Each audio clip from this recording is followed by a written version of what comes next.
I'm Jack Patty, and this is the Senior Minute, successfully serving seniors.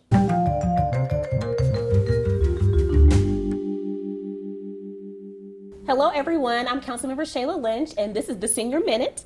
I'm excited to speak today because our topic is domestic violence and aging, and we have Stephanie Theakston here with us today. Thank you for joining us, Stephanie. Thank you for inviting me. Awesome. Now you are the program coordinator for the city's domestic and sexual violence prevention initiatives. Please tell us more about your programs. Sure. So we are in the office of the Commissioner of Social Services here in city government. And we don't actually provide direct services to victims and survivors. We coordinate really among different agencies that provide those services to make sure that there's proper communication, to make sure that the system is responsive to survivor needs. Sometimes we will identify gaps in the community and help fill those gaps. So an example of that is we developed a fund to help survivors with rental assistance. Oh, that's great. Yeah, because there wasn't anything specifically for survivors before then. And then we really identify best practices, like through our fatality review or other committee work. Awesome. The domestic violence numbers in our city have been increasing these last few years. What do you attribute to that? Well, so it's really hard to measure prevention, and quite honestly, we don't know what those numbers mean. It could mean, more calls to the police mean more violence is occurring, but it could also mean that people are more aware of the help that's available, the resources. Research tells us that fewer than half of survivors contact the police, and for sexual violence, it's even less than that. Much less, and fewer than 30% or around 30% file for protective orders. So if those numbers go up, that could be a good thing, right? But it would require extensive study for us to know for sure. Gotcha. Are numbers increasing, you think, for our senior population? Are you seeing more survivors in the senior age group? So actually, I think the numbers trend downwards. It's the younger population that's more at risk, and we're seeing more rates of violence in. But that doesn't mean that seniors don't experience domestic violence, and it's hard to identify because some of the signs of domestic violence look an awful lot like the signs of aging.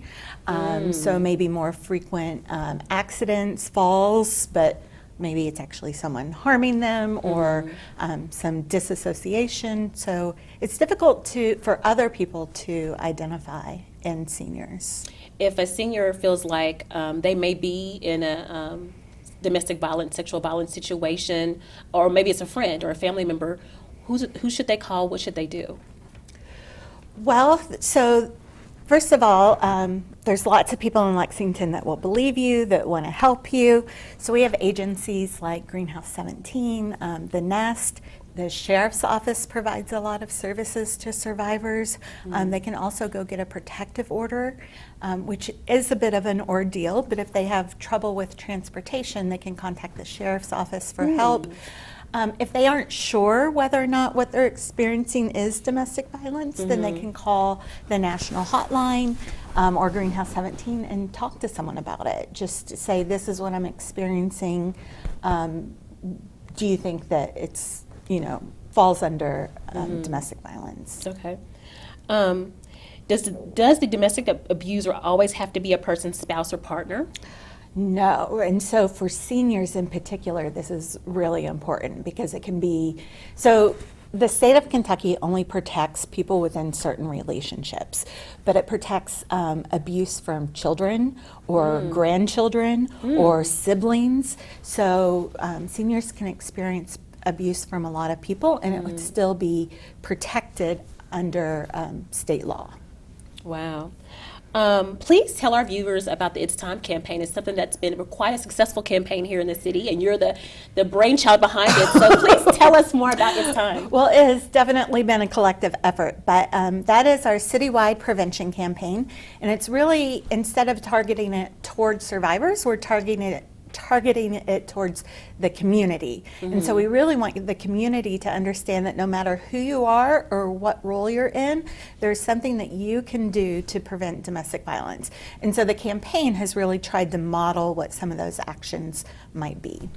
That's awesome. That's awesome. If an individual wants to volunteer, maybe they want to give back in some way, do you have volunteer opportunities? Or do some of the partners you work with have those opportunities? Yeah, so Greenhouse 17 definitely does. The Nest, I know the Sexual Violence Resource Center has volunteers, previously known as Ampersand. So a lot of those nonprofit agencies would have volunteer opportunities. Awesome. Also, if you're interested, you can sign up for a Green Dot training, which teaches people to safely intervene, taking your own concerns and apprehensions about intervening in someone else's business, taking that into account. It'll teach you different strategies to help prevent violence before it happens. Awesome. If someone is interested in becoming Green Dot trained, who should they contact? How should they get in touch with you? Yeah, they can get in touch with me right now. My phone number is 859-258-3803. We're on a pause right now, but we should have those trainings up and running soon. Awesome. Is there anything else you'd like to share, Stephanie? Yes.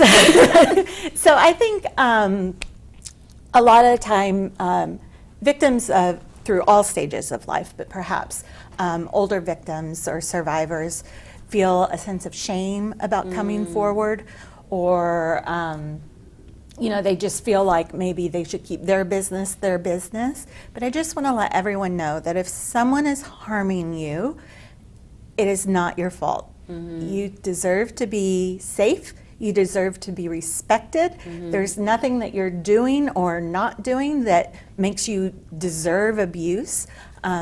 So please just know that. And there are people in town that want to help and that will believe you.